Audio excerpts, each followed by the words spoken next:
Ladies and gentlemen, welcome to Hero Movie Podcast, your greatest source for superhero movie discussion in the multiverse. I'm your host, Adam Porters, and joining me today, I don't know how many times he has to tell you, despite those rings around his eyes, he's not a raccoon. Sweet Sean Kovacs from the internet. I do like sifting through people's garbage. He does do that. Bruce Leslie's out there floating around in the giant head of nowhere this week, but don't worry, we got it under control. As this week we are talking Guardians of the Galaxy Volume 3. Oh, it's all led to this, hasn't it?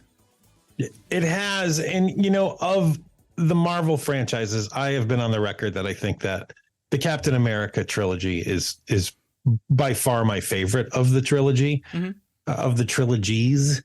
However, Guardians of the Galaxy is my second favorite, and here we are. What are we getting? Yeah, it's been a very interesting run. Guardians of the Galaxy, the first one, was one of the first movies that we actually reviewed on this here podcast, all the way back in that first one.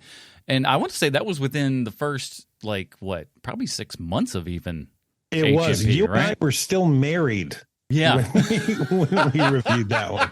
That's how long ago that was. Oh, the times, they are changing. We didn't get a Bob Dylan track in this one. We might as well have, because some time has gone on. And I've actually seen some little clip backs to some previous Guardians of the Galaxy movies. And you're like, oh, you forget how much we can age in 8 years. Because all of a sudden, Chris Pratt's looking a little old. Everybody get a little older. But that's fine. The time marches on for everyone, for all of us. Well, everybody goes from their late 20s, early 30s to 40. Yeah. And once you hit that 40, you can't look like you're 25 anymore. It just doesn't happen. No, but to be fair, I look better now at 41 than I have probably in the past decade. So yes, I am aware of that. I do too. It's one of those things where it's like, oh, if I don't fall down drunk drinking every other night and actually eat correctly, I actually look better. Oh, dear cool. self, get it together, and then eventually you have to. So. But hopefully we can all, be as svelte as Chris Pratt is post these Guardians movies as opposed to pre-Guardians the movies. I don't know where I'm going with this. I'm doing the best that I can. Shut up. Before we get to go with the Guardians of the Galaxy. That man's walking across that wire with no net. Oh, yeah. There ain't no doubt. Did you see, and we'll get into the thing, but in the beginning of this movie, we're skipping around a little bit, but they have the Quill passed out.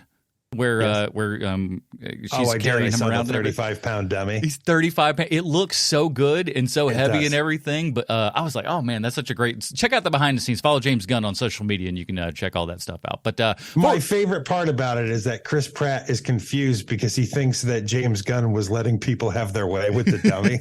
Well, here's the thing, though. The head is back. The mouth is wide open. I'm just saying. No, you're the one who are connecting those dots. I just left it ambiguous. No one knew what we were talking about, and there you go. You just pulled us right into the gutter. What can I say? It's kind of where I belong. Before we get to the Guardians of the Galaxy Volume 3, we do want to say a thank you to the people that support this show over at patreon.com/HMP. Get yourself a pre-show, a post-show, a Dinger Zone. And in the Dinger Zone, we're going to be talking a bit about James Gunn, the kind of his past with Marvel and everything, and what the future of DC holds with James Gunn behind the helm and everything. So a lot of interesting stuff there, and we'll probably get into maybe a tiny little bit of that in this show. But check all that out, patreon.com/HMP. And if you can't, we're going to be rating James Gunn's movies. Yeah, listen, the guy's got a pretty good plethora of films to choose from there, of all varying qualities. Of this is really weird part. They really are, yes. But in good ways, I think. Oh, and before we do, I want to say Chief Mays jumped back on to Patreon.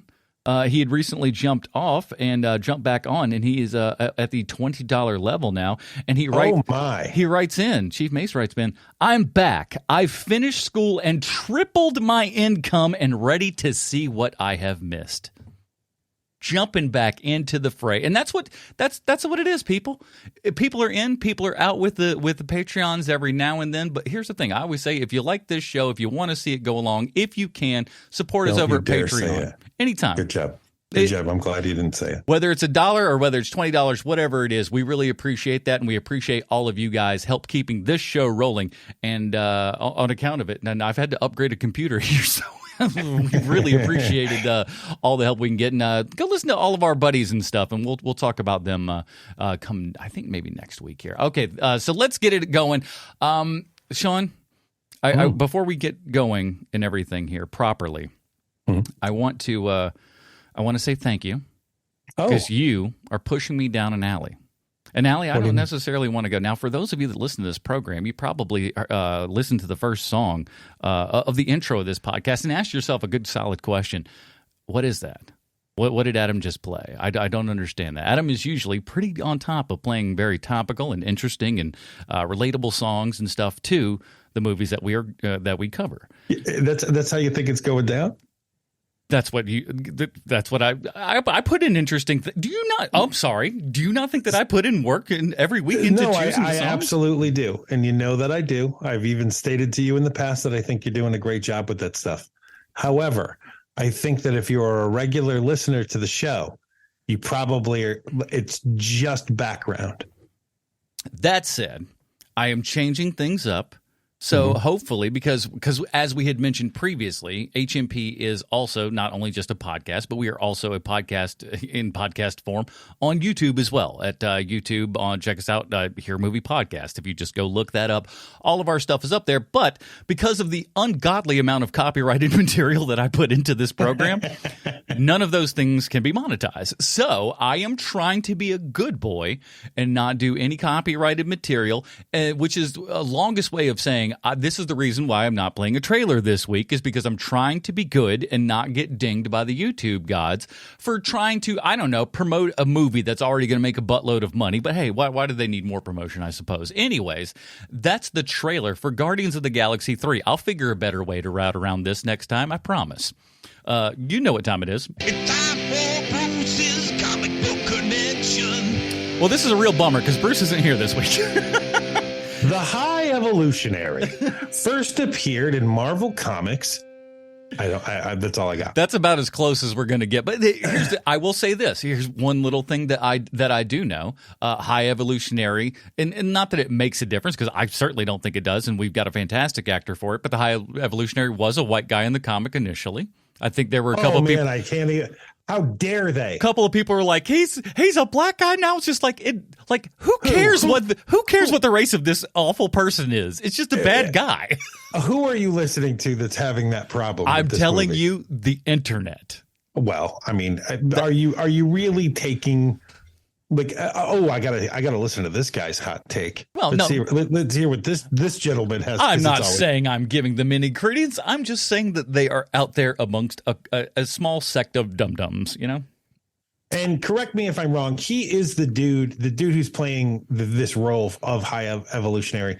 He is the same guy from Peacemaker, right? That's correct. So James Gunn has been a guy who is very loyal to his people. Yeah. And I love that because you look at his films throughout the years, and there is a handful of players that are constantly with that guy. And I don't know. I respect somebody who takes his buddies along on the ride with him and everything. I totally agree. I think that he also plays with those like he does in this movie, and we can get to that later. But, you know, I like seeing an ensemble. I like seeing it's that weird thing where it doesn't work all the time. But for him, so far, it has for me. Yeah. Where, oh, man, you're putting this guy in this movie again. You know, when it's Michael Rooker, I'm going to give that a pass. You know what I mean? Like, you put Michael Rooker or whatever you want. I will be there. I promise.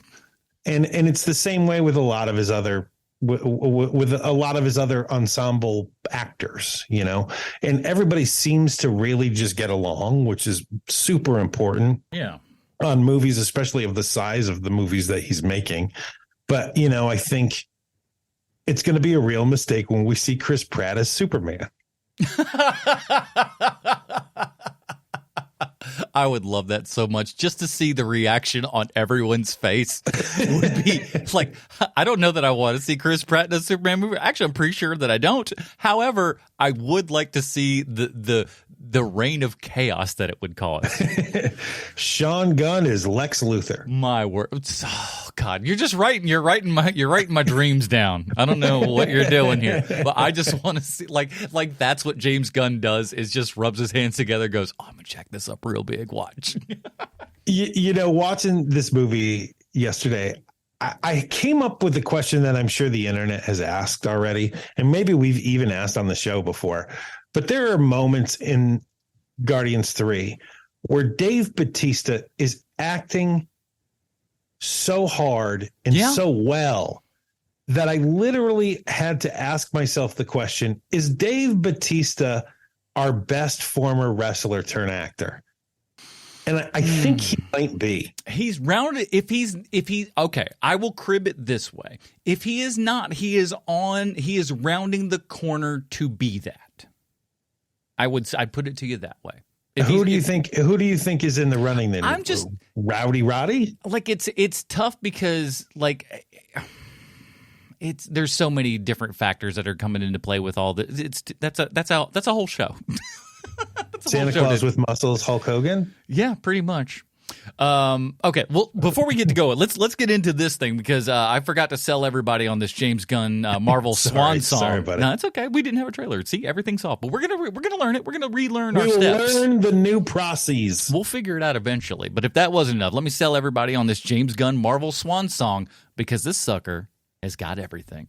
We got all the Guardians of the Galaxy back for one more ride around the sun. You've got Human Guy. You got Robot Girl. We got Tree Fella, Bug Lady, Big Muscles, Bad Skin Guy. We got Green Lady who don't know nothing no more. That guy from the Gilmore Girls.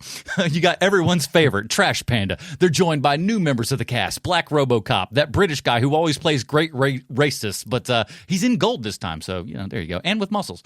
Mateo from Superstore has kind of seen better days. We got your boy from Andor and Batman here with Uncle Lloyd and Howard the Duck playing poker. We got a talking Russian dog. It's like a sweet Shanzi and Bruce had a imagination baby.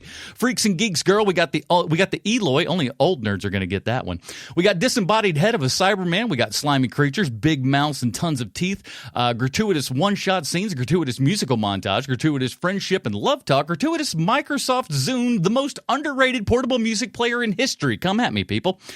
We got a few 2001 A Space Odyssey riffs. You thought there was only one. No, there's a couple. Radiohead, Who Wants to Die? Okay, we got Since You've Been Gone. That's going to be a little bit worse, right? But don't worry, we got a little smaller hits, which make people think that you not only like them because they're in Guardians of the Galaxy, not because your parents are old and make you listen to all of their old music. We've got Animal Torture, Metaphors, Similes, Break-ins, Breakouts. Nathan Fillion finally shows his face in a James Gunn project. What have you been hiding from, Nathan? We got Counter Earth, Organic Planet, Groot goes John Carpenter, Rocket goes Harry Potter, or Neo in Matrix Reloaded. We got backstabbing, grenade tossing, gun shooting, head ripping, wall smashing, body tossing, leg chomping, space walking, ship crashing, hang gliding, sidecar camera galore, Garbage Pail Kids, Alf, and James Gunn pulls the ultimate Charles Foster Kane yet again, and no one says boo, all while putting together the most expensive animal rights commercial ever created. This movie has everything except for a Sarah McLachlan song, oddly enough, which is not missed. No. So let's pull away first. Let's go macro first on this. Okay. So I seem to remember that we all really liked the first Guardians of the Galaxy, specifically because it was just such a surprise at how good it was. What was your feelings on it? Yeah, we all loved it. I mean, it was the first HMP movie to receive all Dick Graysons. Right. Yeah. Right. And so for the second one, I remember Bruce and I really liking that one a lot, but I can't remember what you thought of that movie. I feel like I liked it pretty well.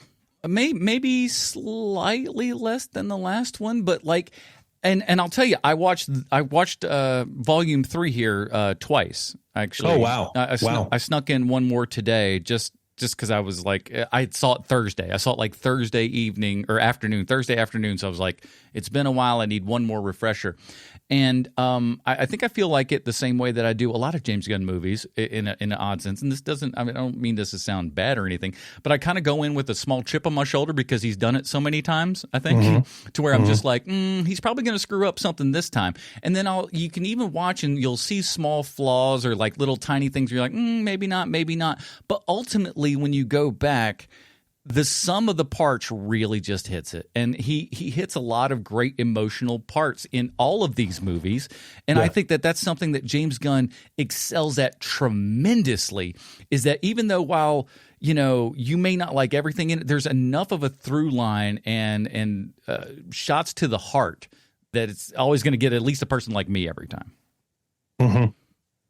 Yeah, for me, it was one of those things where the first one was such a surprise. Loved the first one. Unimpeachable, that first Guardians of the Galaxy movie.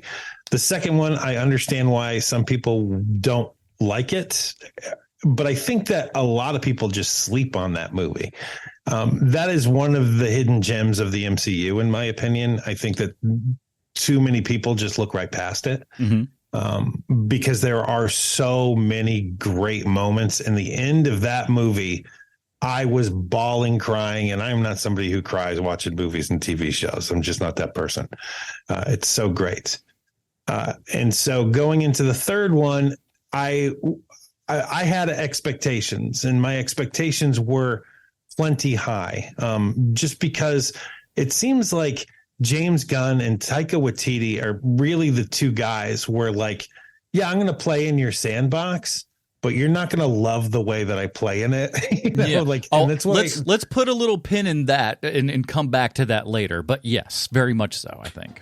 And so, it's one of the things that I really like about James Gunn is that he can work within a system, and then it seems like he tries to reroute the system into his own mold, to the point where they've got him shooting the stuff in every time the Guardians are in something that isn't a Guardians movie, they have him shoot it. Like, that's pretty great. And so it has that feel, and it's chippy and it's fast paced. And, I just read that interview with him where he said that his pitch to Marvel was, I want to make this movie Star Wars, but not Star Wars the way people think they remember Star Wars, that feeling they had when they watched Star Wars. That's the movies I want to make. And it makes perfect sense that basically, to me, Guardians of the Galaxy Volume 3 is the Return of the Jedi of the Guardians movies.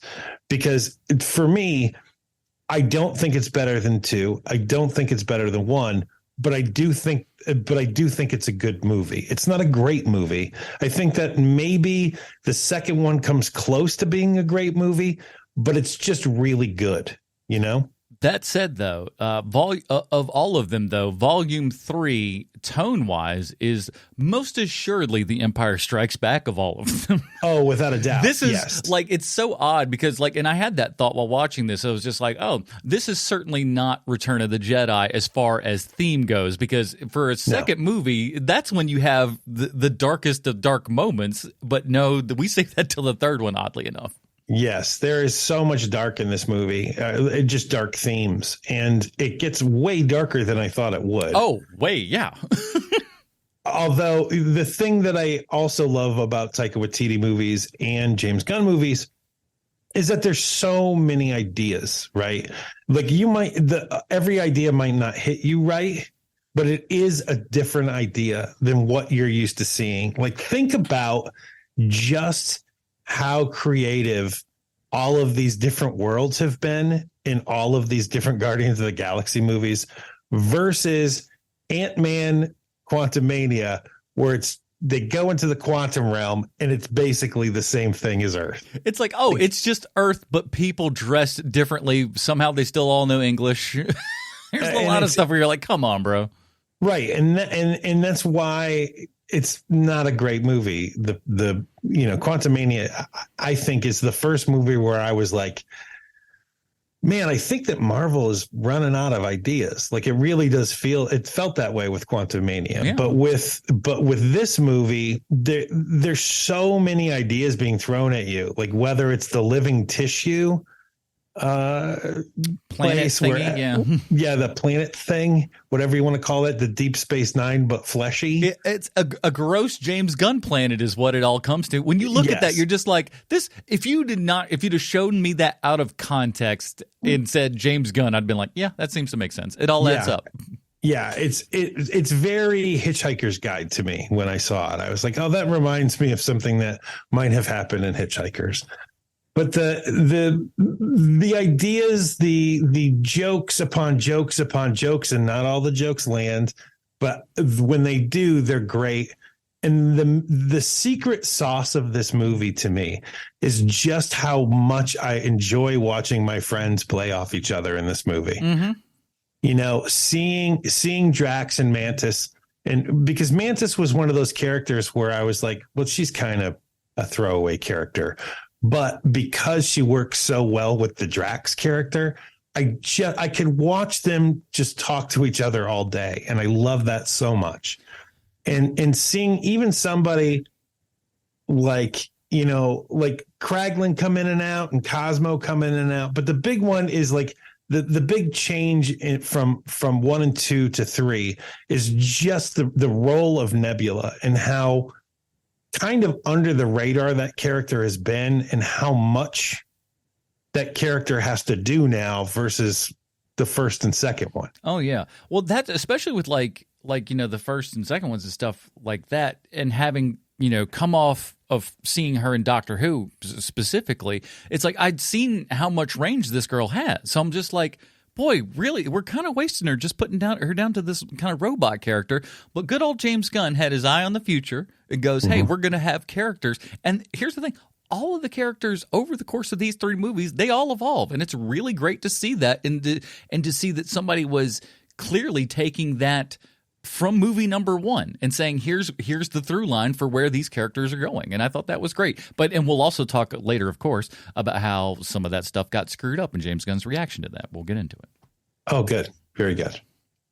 But yeah, overall, I really enjoyed the movie. I saw it in, like I said, I saw it twice. I saw it in 2 different kind of formats. I saw it first. Again, all of these have to do with time, less so than, you know, particular preference, I guess. The first time I saw it was in 3D, which I thought was fine, looked good, pretty decent and everything.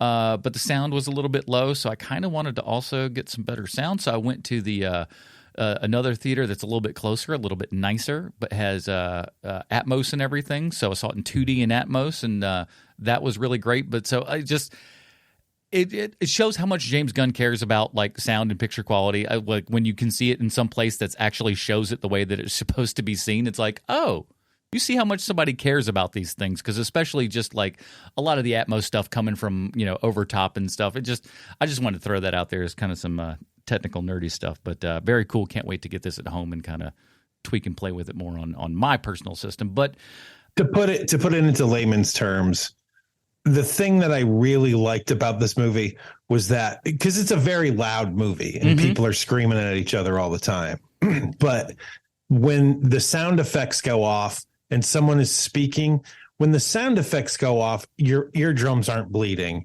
and then you can't hear what the people are saying to each other. That mix that happens for the sound design of this movie is really well done. And I always say, like, you know, it gets lost when you bring it to home and shrink it down to two speakers for most people, and for whatever reason they don't do that down convert to two channels as well as they should. Yeah, they really should.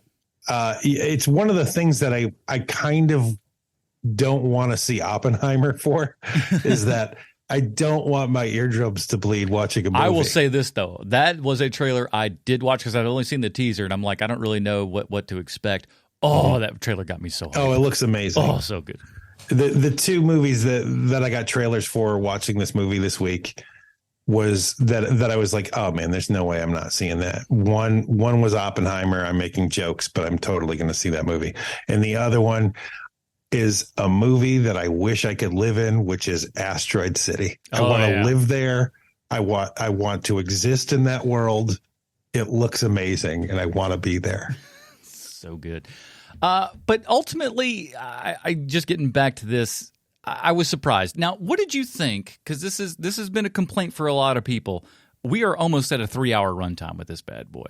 It is, and it is not a quick 3 hours. No. I mean, you feel the 3 hours, but because it's the last time we're ever going to see all of these people in the same place again, I'm going to give it its time, you know? Yeah. Like it's a fun movie, which helps with it, you know, like it's not something where you're just like, oh my God, yes, we get it. Batman is mad. Like, it's not like that. It's super fun when it's fun. And I mean, there's some really dark moments. But even in the dark moments, Gunn is smart enough to always kind of pepper in a few laughs here and there, just so you're not in the doldrums so much you were just like, you start losing the fun of being in a comic book movie. Yes. And I know that the whole thing that Gunn has said about these movies is that Rocket is actually the heart of these movies. That's not true. That is not true. He's totally George Lucasing that so that it fits the scheme for what he wanted for Guardians 3. And that's fine. He can do that. But that is a lie, sir. He is the heart of Guardians 3, and that's great. He can totally be that.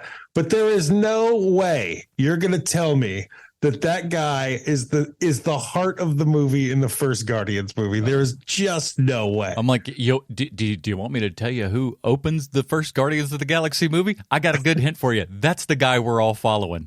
That's the guy. You know, the guy who's front and center on all the posters. Yeah, that's the dude and guess what? Because he's a human being, he's our surrogate. Like he's the audience surrogate. That's who we believe ourselves to be, is because we're the only humans. He's the only human. We relate to that human. Come on, guy. You know, it's so funny because in these movies, when it boils down to it, there are no less than 3 characters in this movie that aren't actually there. And and I never noticed it until the very end of the movie when they were all walking out. And I was like, huh.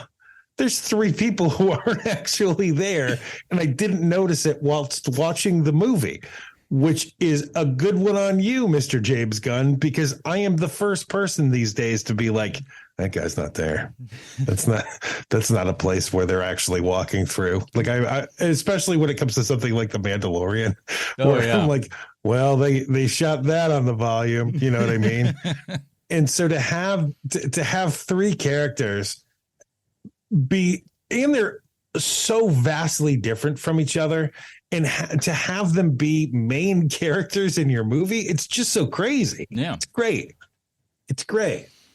And you know, I love all of the differences that they've done to Groot this time. Like, you know, the fact that it can make himself big, he can make himself small, his head can fall off, and he can run around on little things, which is way more frightening than I thought it would be. Oh yeah.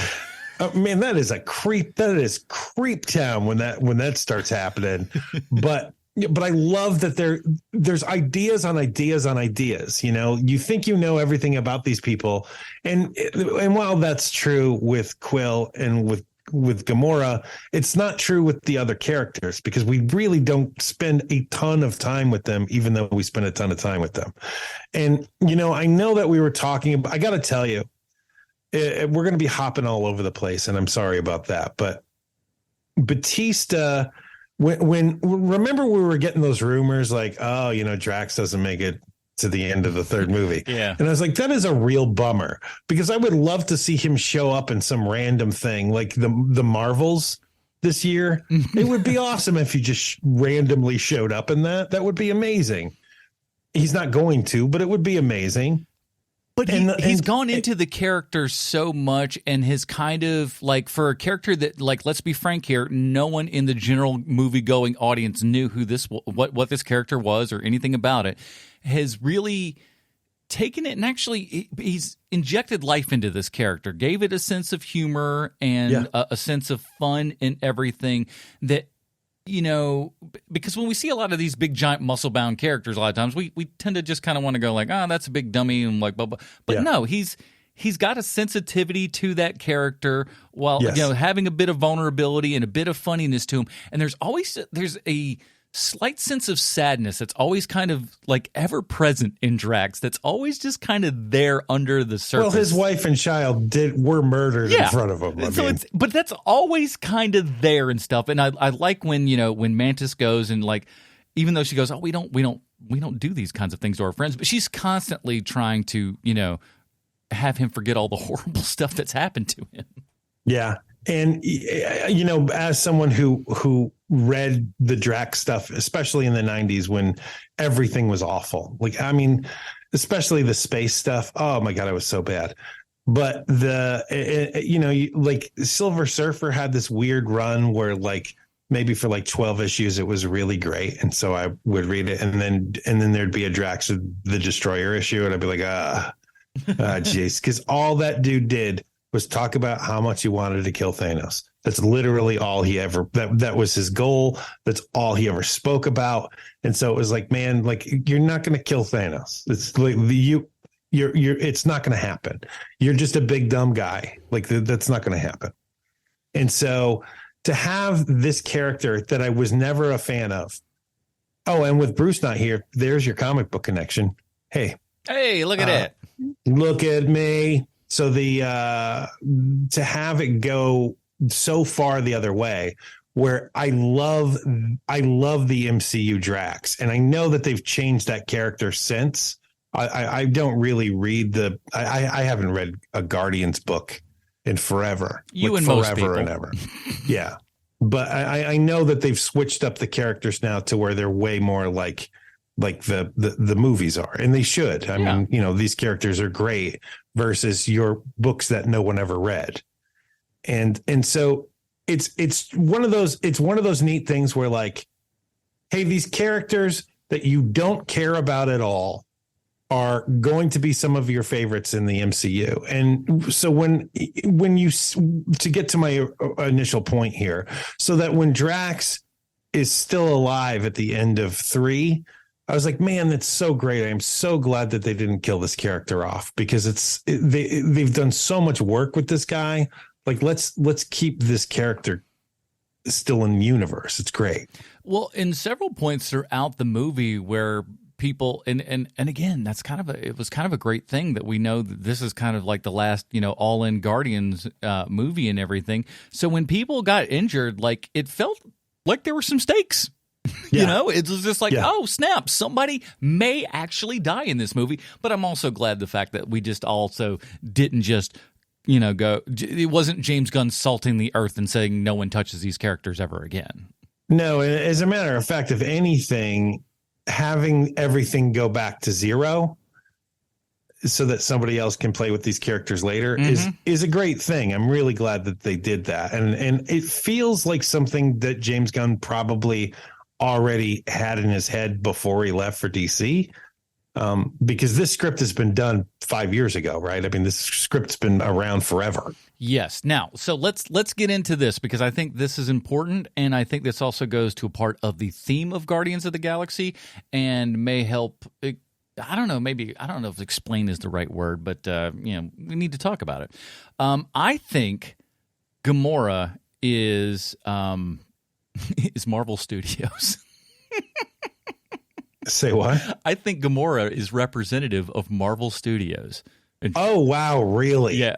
100%. Oh, wow. And I think I got a pretty good beat on this.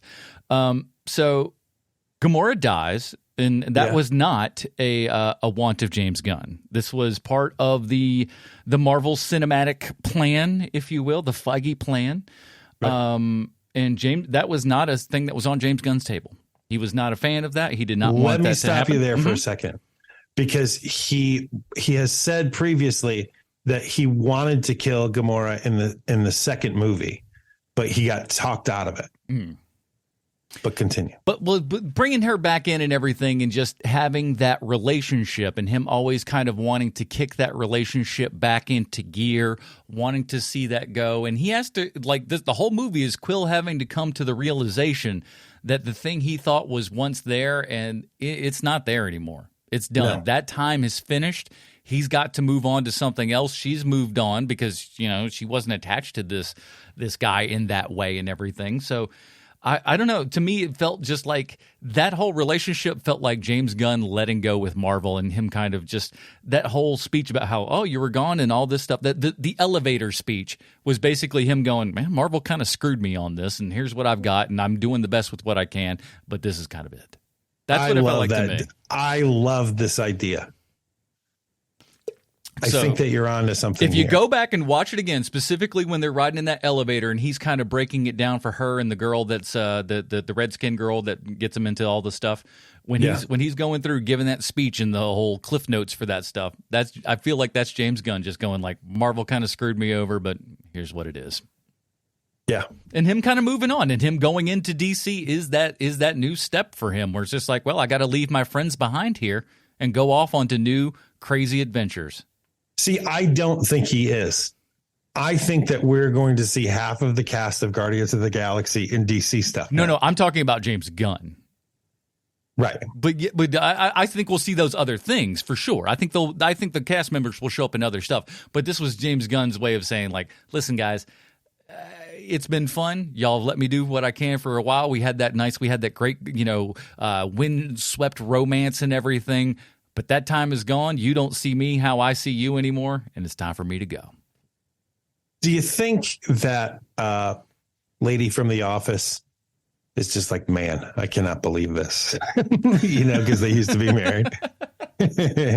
Well, I would imagine that there's probably a lot of that because James Gunn strikes me as somebody who is super great to be around. Like when he is around his friends, he is probably one of the most loving people in the world. But he also seems like someone you don't want to be around 24 hours a day. I don't like, listen, this is not from nothing. I don't know the man personally. I've been 10 feet away from him in a hotel. That's about it. And on the sidewalk later the next day. But I also think that he could have a really mean streak to him. I don't know why I see that. But no, he clearly can. Yeah. But I still think that lady from The Office is probably like, oh man, I totally got off that train too fast. I could be getting all the roles that he's giving his wife. I'm sorry, James Gunn, but I got to do it. I'm not saying that she's not talented. I'm not saying that she doesn't belong in any of these things. I'm not saying that at all. I am saying you cast your wife in everything. I get it. Listen, a lot of famous people have done it throughout the years. You ain't the first. You ain't going to be the last. But it does show. It was really surprising when she got shot in the leg on this one. I did not see that coming. I did like her reaction. So funny. Her reaction was very real. Like, what did you do? It made me laugh so hard because it's the last thing I expected to have happen. It was so good. Speaking of last thing, I'd seen pictures on the set and everything shared via James Gunn and stuff, and I thought for sure he'd be wearing something over his face the entire time. But old Nathan Fillion raw dogging his face out there for everybody to see. How about that? Well, he's been in enough of these movies, but never made an appearance. So I thought that was I thought that was really great. I'm like, but I thought they were going to wear like the big full kind of James Gunn suit, if you will, because I don't know how else to describe that, but a James Gunn outfit. I thought he'd be wearing that helmet thing the entire time, but he was just like, "Listen, can I please just show my face in one of these things?" No one believes I'm in your movies anymore. I'm like, I was the blue guy in the other thing. I was a poster in the second movie. A poster. Can I at least be in this movie with my face? He's like, okay, fine, sure, fine. But we had a break-in. You got to love that. You got to love a break-in stuff. And you know that I do. And even when they cut that little hole, I even looked at that right then and there. It's just like, that ain't big enough for Drax.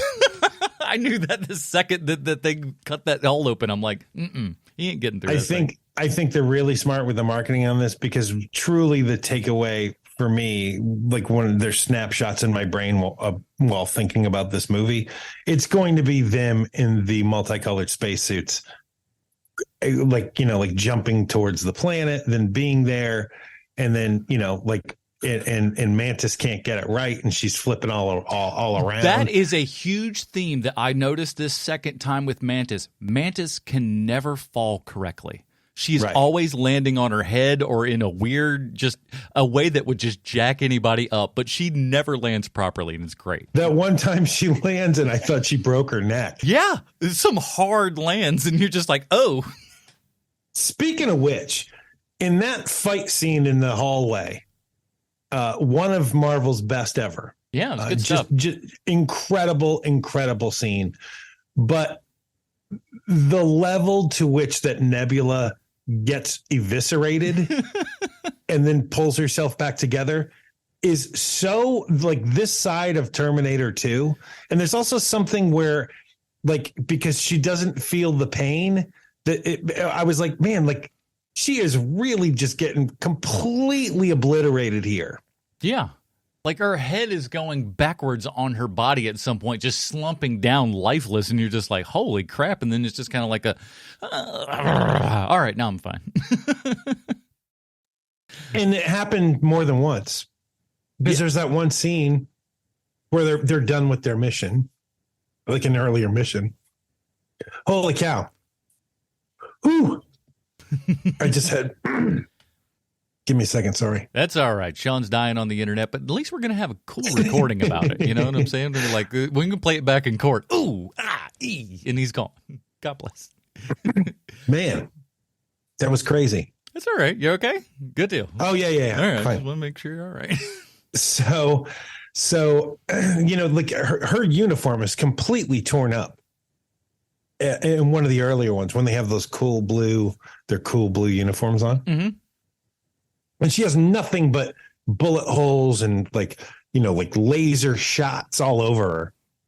And it's and I realized like, oh, she's kind of their Wolverine, because you really kind of can't kill her. She's always coming back. I don't know. Part of me liked, part of me didn't like how when she was looking back at all the footage of Rocket and stuff and was just like, this is worse than what Thanos did to me. I was like, is it that bad? No, sorry. I know that you need it for the movie, but that's not true. Like, I don't think that's true at all. I don't know.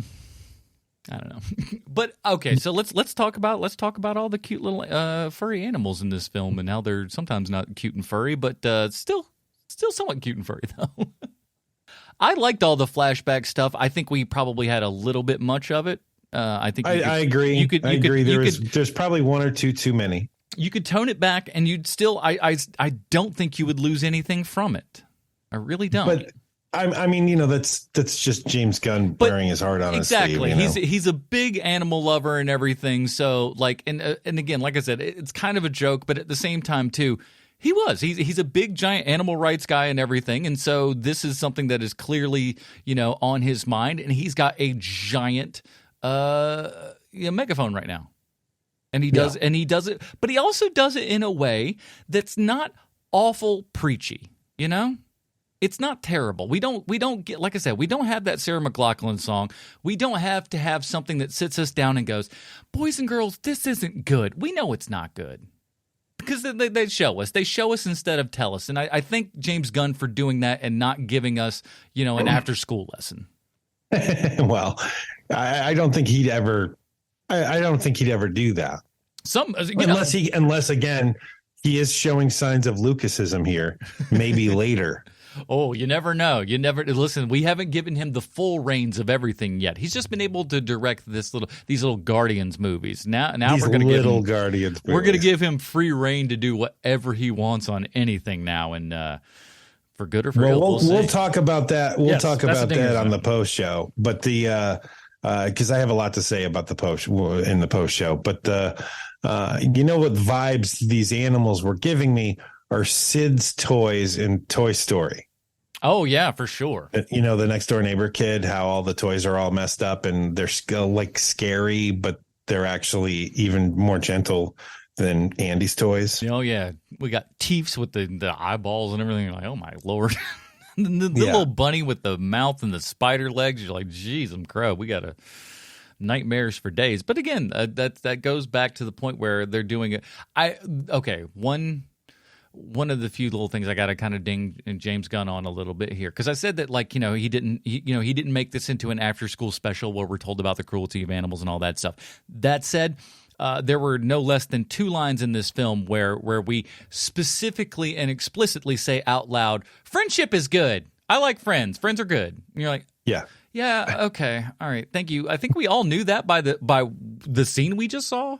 But apparently, I guess, maybe somebody in a test screening was just like, "But why are they happy, though? Oh, they're friends? Okay, you'll write that down and put it in later? Okay, good. Because we don't know that they're friends, especially after 2 or 3 times of them doing the same thing. These movies are basically the perfect Sean is 10 years old movies.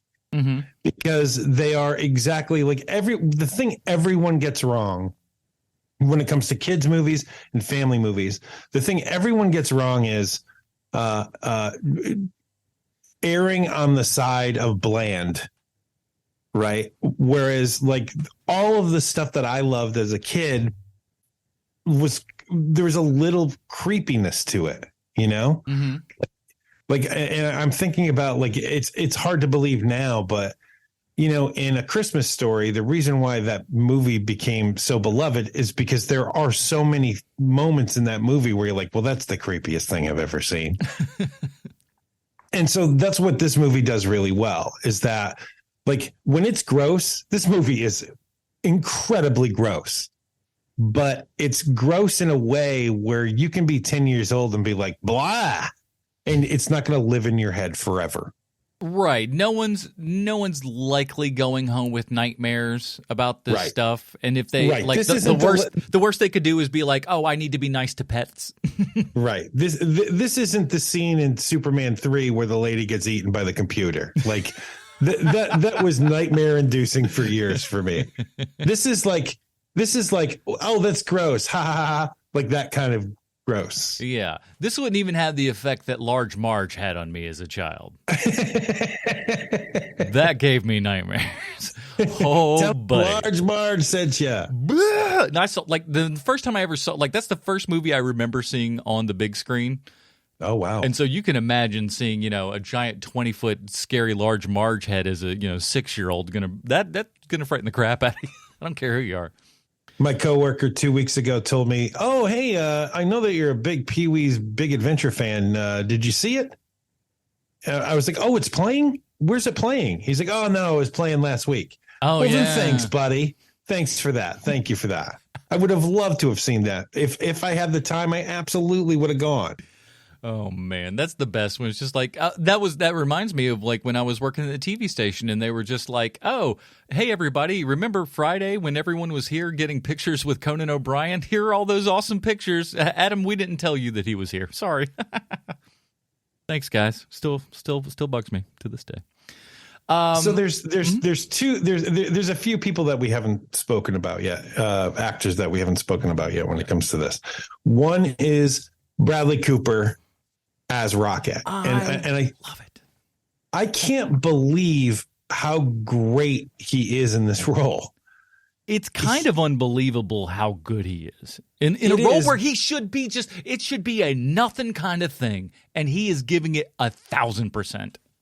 Because, his whatever accent that is he's doing, like, is he trying to do like a New York accent? It's kind of a New Yorker thing. Yeah. But it's not from anywhere. It's like it's generalized. Like what Southern people think New York accents sound like, it's kind of like what would have been like generic New York accent in like a movie from the like 50s or something.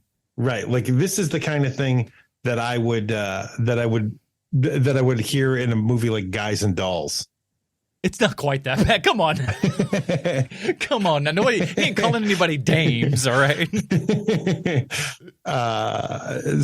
To this day, I still think, because of that Simpsons episode, that the Guys and Dolls, I still think that's a song in that movie, even though it's not. You're waiting for it. It's just like, when's Brando going to pop into this one? No? How come I'm not hearing... I'm not hearing that Guys and Dolls. So yeah, Bradley Cooper is great. He adds so much to his voice performance that he kind of, how everybody's starting to push back on hey, do we really need A-list celebrities to do voiceover stuff? Like, can't we give that to voiceover people? I totally doubt Peter Cullen could pull this off. You know what I mean? Yeah. When it comes to these sorts of things, it's like, yeah, I agree with those guys in a lot of sense, but sometimes you have to be called upon to do a damn good performance, and you got to be really good at it. And like, I'm not saying that the regular VO artists can't do that sort of thing. I'm just saying that it's not something they do nearly as much as somebody like a Bradley Cooper, who is, in dramatic films where people have to see every bit of him on screen doing all of that stuff. So this is him in a weird way. You get to do kind of a more, because it's VO work, you get to do a more kind of an intimate performance and everything. And I don't know. I was just like, it's surprising how much he adds to this, and the guy was never on set. Yeah, it's kind of awesome. Yeah, it's kind of incredible, and it's kind of incredible how well he acts with the other actors in this movie, since he's not even there. You don't think about it being Bradley Cooper, number one. You don't listen to that and go like, oh, that's Bradley Cooper's voice doing. No, you don't think that, and the CGI is so good and the characters interacting with him are so good, you forget about it being a CGI creature. As far as we're concerned, that's a real live talking raccoon. I had totally forgotten, like I said earlier, I had totally forgotten that Groot, Cosmo, and Rocket are all CGI.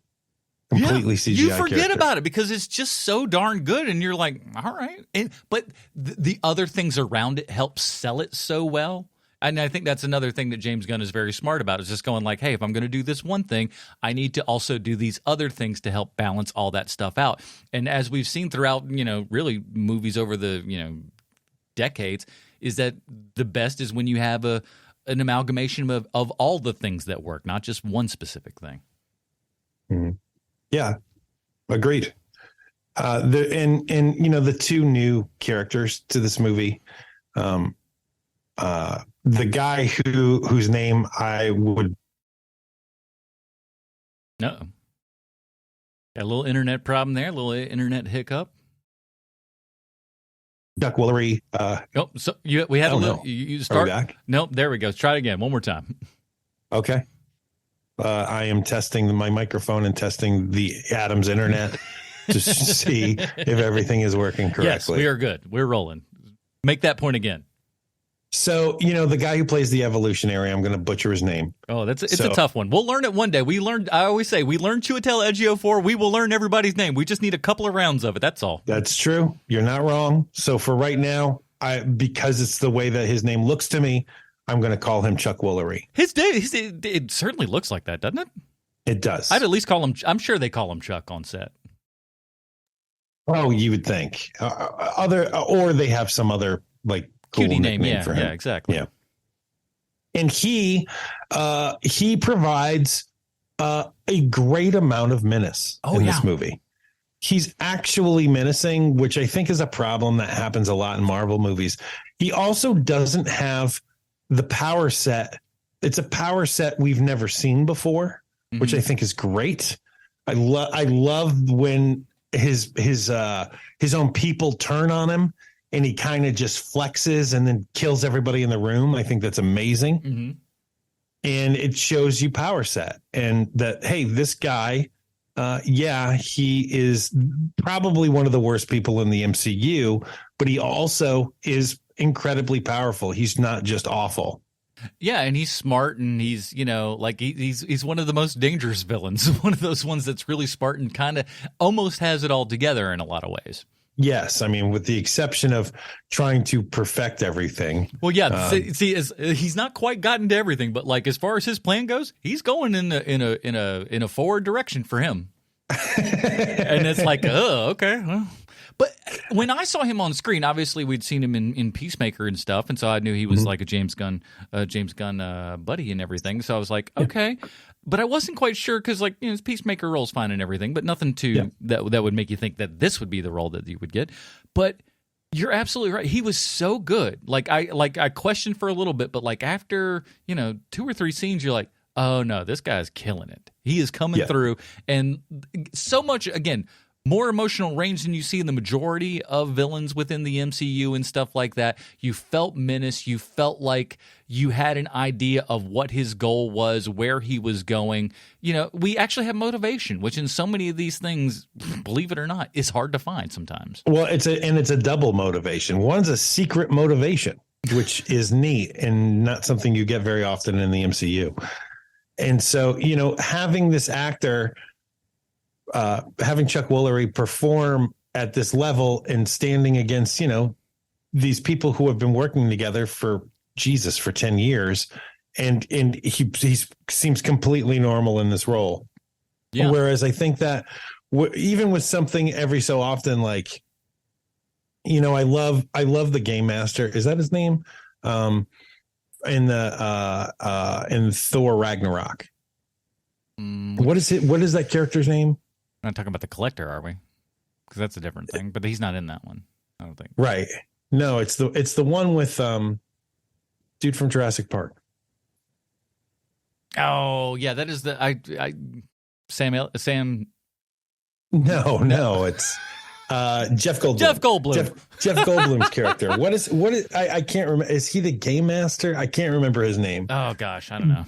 But you know, it seems like a lot of the times in Marvel movies, where especially when you get somebody who has seen, you know, like okay, so this is what other people have done with their performances.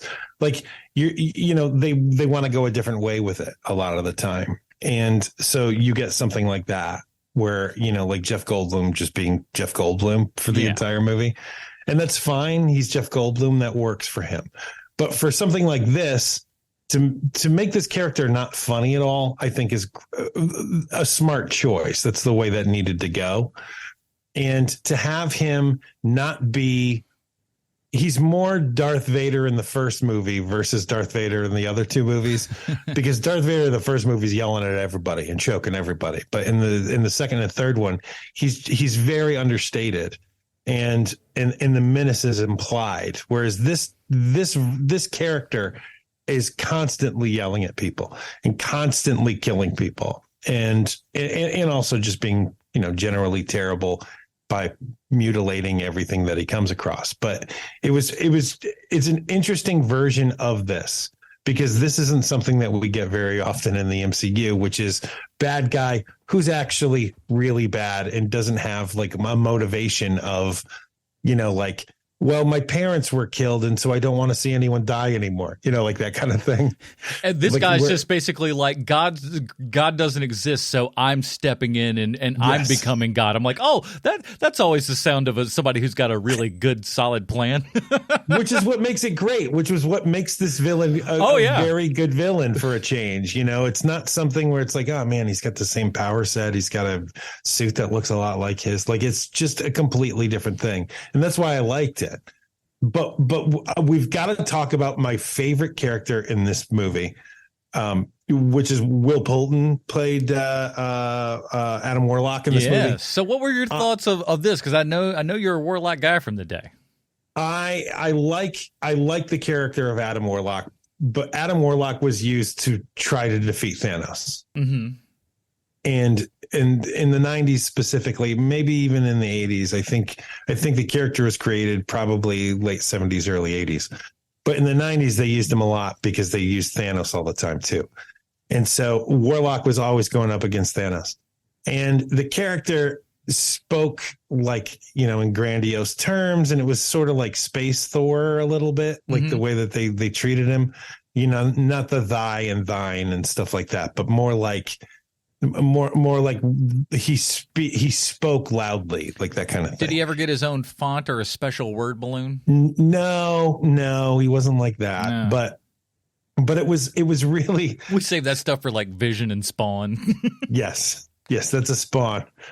So for this character to be that different, very different from the comic books, this is a far more interesting character than the one that we got in the comic books. And this is a character that like you want to root for now, which is difficult when the power set is so high. I have nothing in common with this character. This character is literally a space god, like that kind of thing in the comic books. But in this one, he's so dumb. You know what I mean? That's what They I play like. him off. Yeah, so they treat him as if they took, and they talk about it in the movie, that they kind of took him out of the incubator a little bit too soon. He wasn't quite done yet, and so he wasn't ready. he still has some stupid mentality of like a child or a very simple person, to where he doesn't quite get all the things that he should, because he's just mentally, cognitively, he's just not all there just yet. Which I kind of like. That. I love that character. I just loved. I love the way he plays it. I've always liked him. I've always thought that Will Poulter was like a very vastly underrated comedic actor, just because, first of all, his American accent is so good you would never guess. He was where he's in from movies originally. for a darn near decade before we all realized he was not American, and then we were Right. like, "Wait a minute, do that guy? That guy? No." No, Yeah. really? Huh. I mean, he literally looks like they scraped him from under a rock in Alabama. He has he really looks like that. That he had like the Anna Paquin career, where we're just like, wait a minute, you're what now? Yeah. Oh, okay, fair. Yeah. Didn't realize. So sorry. Yeah. You're so good at playing all these other things that are clearly not who you are, but good for you. I bought it. Yeah, really, really terrific. And I especially like the characterization of this guy. Like and at the end of the movie, when you get that you get the Sistine Chapel thing happening with Star-Lord, it's like, oh, that's really great. That is, I didn't expect the turnaround to happen that fast. Maybe a little less on the animal stuff, a little more character development, but okay, you know. But you knew at some point, though, and I was just like, I knew it was coming around the corner any moment. I'm just like, when is the I've been working too damn hard for this moment? And sure as shooting, we get that, where all of Adam Warlock's clothes have been ripped asunder, and we get to see Will's juiced up body ready to go on screen. And he's just like, I worked so hard for this, damn it. Check it out. Yeah. Look at how ripped I am. Please, for the love of everything. It's not just a suit. I swear, I'm not that skinny kid in We Are the Millers. I pumped iron for this, doggone it. And other things, I'm sure. Do you know how much HGH I've taken? Probably a ton. No, it's easy for those little skinny guys to get jacked. I always think that. I think it's easier to go skinny to jacked than flabby to jacked. I think. But then again, what do I know? But yeah, I thought he was great in it. Another one that you're likely to see in other things, I guess. I don't know. I don't know how Marvel's going to play this. I think that they've mishandled so much during this phase, because they were kind of like, hey, let's throw a bunch of stuff against the wall and see what sticks, which I understand. They're playing with house money. They can do what they want. See what goes.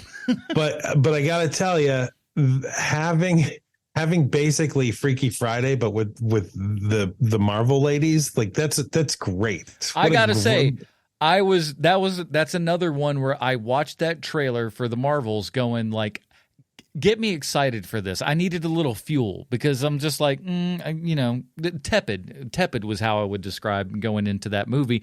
But after the trailer and stuff, it gave me enough to go like, all right, okay.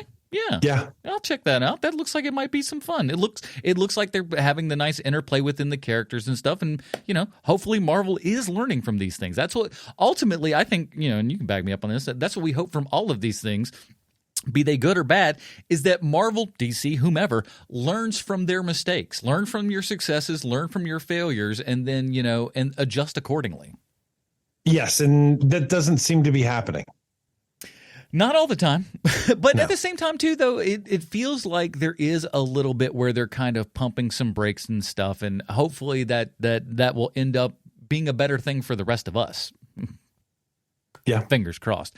Well, before we get to our final review, we have to ask ourselves how many backflips he had to do this week to relate this movie back 1-to-1 with Sylvester Stallone, Sean. Well, let's see what my notes say here. Thank you, Adam. There it is. He's in it. Oh, I don't have a stinger for the end of that. There. I listen. I would have done the work, but as you know, I literally got home 10 minutes before we started podcasting from work. I had a giant week this week myself, and the next week's going to be, not as big, but just big enough. So believe you me, I get it. But listen, okay, so let's instead, in lieu of a traditional Stallone connection, let's talk about his role in this. Do you think that Sylvester Stallone knew any of his lines before he hit set that day? There's no way. but I think that they did it right this time, where they basically, it wasn't made like it was a gigantic deal that he was there. He's just a background character, which is what he should be. I don't want Sylvester Stallone to take over the Guardians of the Galaxy. I don't want him to take over, but like if you gave him a little something to do. No, we'll talk. Go. You finish your talk. I was a little fearful of that. I was a little fearful that at the end of this movie, the Guardians of the Galaxy would be so intermingled with that crew. All the Ravagers, yeah. Yeah, with that Ravagers crew, the Stallone crew, that it was going to be a bummer, but there aren't any. There isn't a single Ravager at the end of Guardians, and I think that's the way to go. Let's continue having Rocket be the leader of this group is a great idea, because that character is never going to age. Yeah. Have Groot, that character is never going to age. Like, let's keep that going. That's great. Yeah.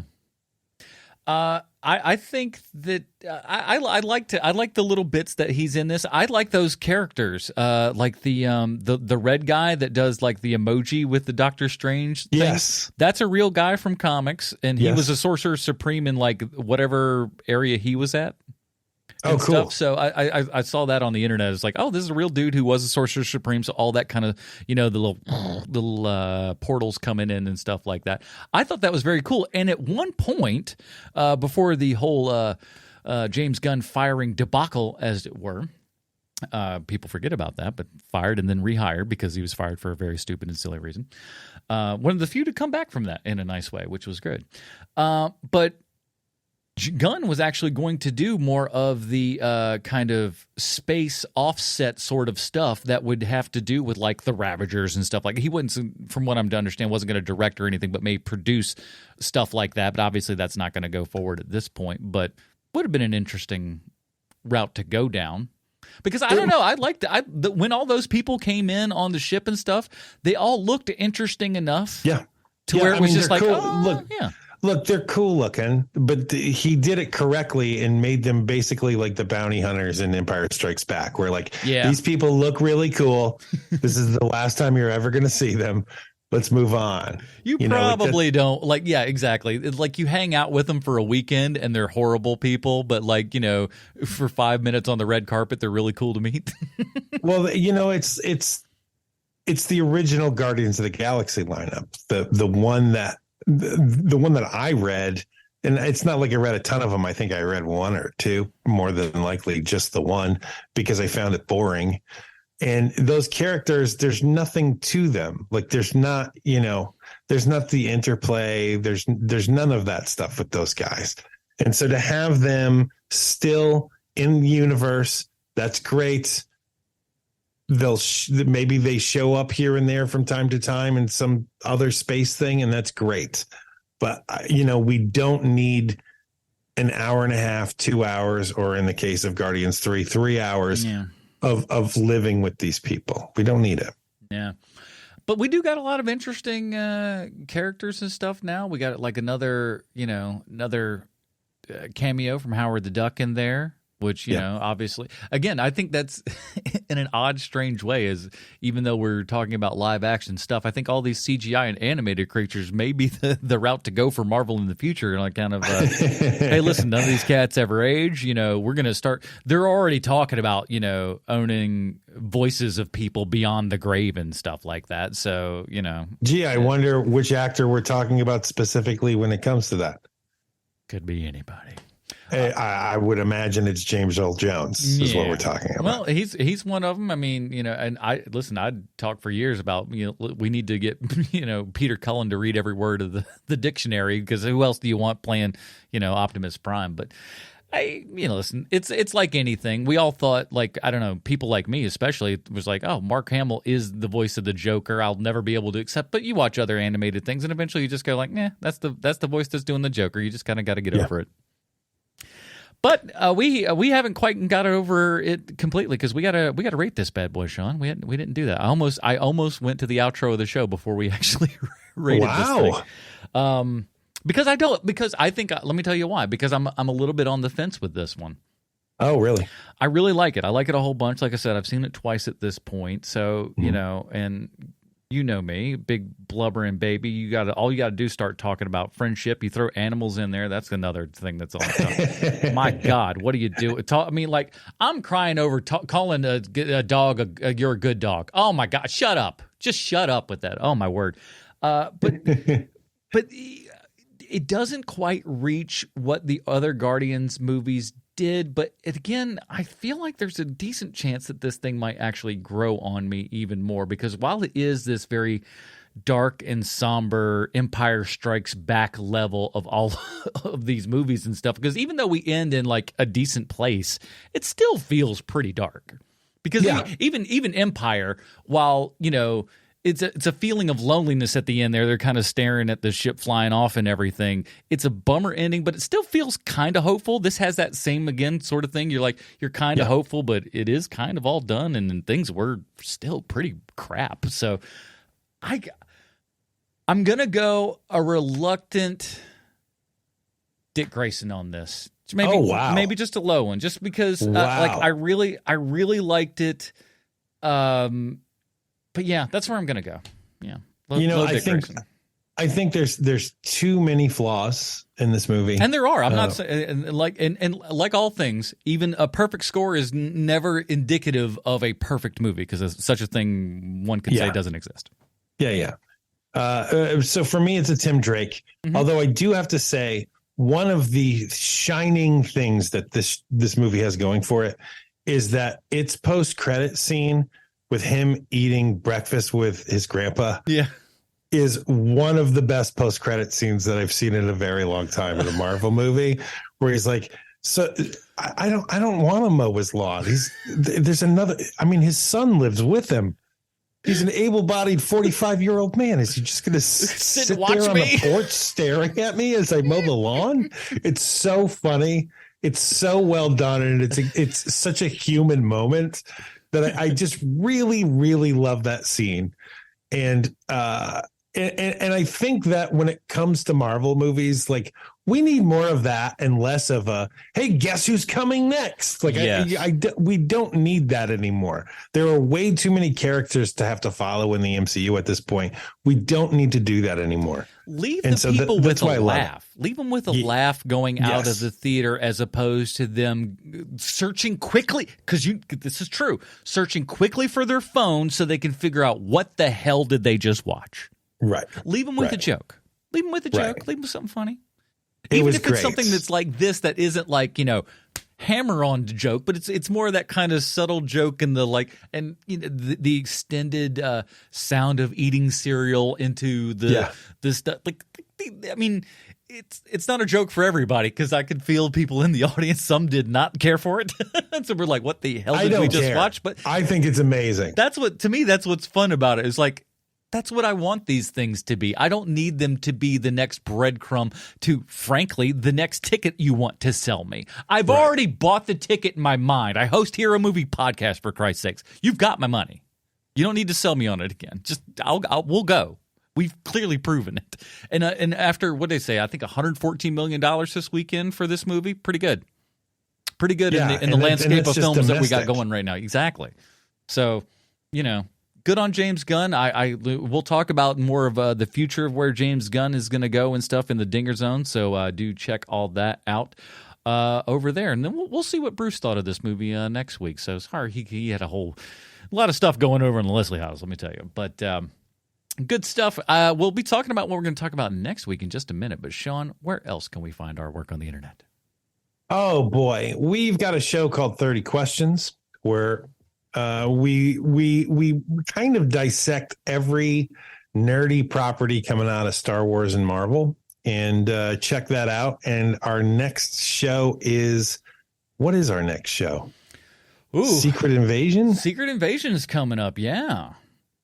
That'll be interesting to see where they're going to go with that, because, I mean, a relatively new storyline here and everything that, you know, I think a decent number of people have read. I mean, shoot, even I was, you know, got into it a little bit during that whole Secret Invasion nonsense, because it was just, I don't know, it was kind of fun for a little bit. But I know everything that happens in it, so how will this be different? If anything, they tend to be different, so I'm excited for that. So we'll see. I would like you to go to YouTube. Go to YouTube and check out Bruce Leslie, Anime Dad. Go just look and just search Anime Dad on YouTube. Bruce is going to pop up there. If you haven't, subscribe to Bruce's channel. And after you've done that and watched all of his videos, it won't take you that long, I promise. Then go over to HMP. Just over on YouTube, just type in Hero Movie Podcast, see that, subscribe to this channel. We're almost at 10,000 subscribers, and I don't really even do anything over on that page. And but we really appreciate it. We post a show up there, so if you don't have access to your phone or MP3 player, whatever, to where you get this, you can always kind of look us up on YouTube or share it with a friend. That's obviously a very easy way to share the show with a friend who may not be one of those podcasting people who doesn't have a separate podcasting app, but I bet you money they got a YouTube. So share a show with people on YouTube, but we really appreciate it, and hopefully I'll be putting some more content up there in the future. Guys, it is May, and as such, it is anime over here at Hero Movie Podcast, and we're starting anime out with Sean's pick here. My neighbor Totoro from one Miyazaki. That's available on, I think, all HBO stuff right now still, yeah? Yes, it is. It's available on HBO Max, or just Max now, maybe? I don't know that they've gotten over to the official just Max yet. Really think they screwed the pooch on that. I think that's... oh, man. Look, you're devaluing a brand. Look, when that guy eventually gets fired and everybody talks about how much they hate that guy, they're going to change it yet again. So get ready for that. But in the meantime, Quibi 2 is what they're going to call it. We didn't do it right the first time, but we're going to get this Quibi on the second one, boy. I'll tell you that one. So I think that, you know, if you have the time and you haven't seen My Neighbor Totoro in a long time, you should see that movie again, because it is a charm machine. So we'll be talking all kinds of Charm Machine next week. Join us then for the absent Bruce Leslie, Sweet Sean's a Kovacs from the internet. I'm Matt Portress. Stay super, everybody. Bye, Marty and Evie.